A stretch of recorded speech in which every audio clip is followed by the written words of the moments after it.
Last year, New Balance gave us a nice surprise with the introduction of the Tekela, which was easily the best boot from the brand to date. And now the Tekela V2 is here, and since I couldn't wait to get these on my feet and try them out for myself, today I'm gonna share my experience with you and tell you why this is one of the most underrated comfortable boots you can buy right now.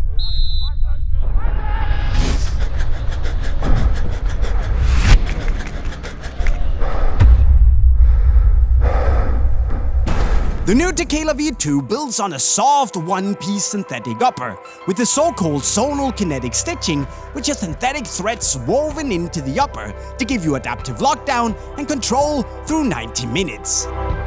And the new upper here is definitely the best part of the new Tekela, because not only is it ridiculously soft and pliable and very supple, the overall shape of the boot also just screams slipper all over the place. To such an extent that I bet this could convince your slipper-wearing, couch-chilling granddad to actually rock out in these one day. And on top of that, you also get a very smooth collar execution that basically feels like an extra piece of thin skin sitting in a very naked way on top of the lower part of your foot. Meaning that the Tekela is so soft and comfortable that it's actually pretty outstanding. The Tekela V2 is still very wide, but despite being a little bit slimmer than last year and actually having a lower and more pointy toe box as well, there is still a lot of space inside of it. But thanks to the deeper and longer lacing system here and a more sculpted heel count, you actually get a better, more personal and secure fit than I expected, with a surprisingly effective amount of lockdown.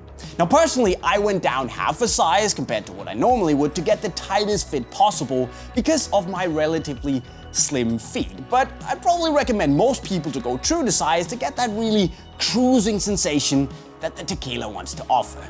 Because then, oh, it's good.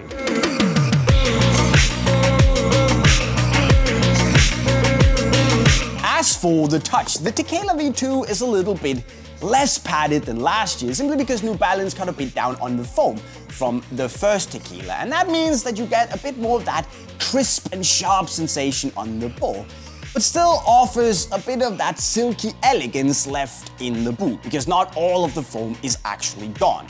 And also with this here kinetic stitch that is a bit more aggressive than last year, you get a very insisting grip on the ball, which might not turn you into a touch god, but at least gave me some confidence and helped me take my mind off of what I was doing with the ball, and then helped me focus on the game instead, which, Lord knows, I really need.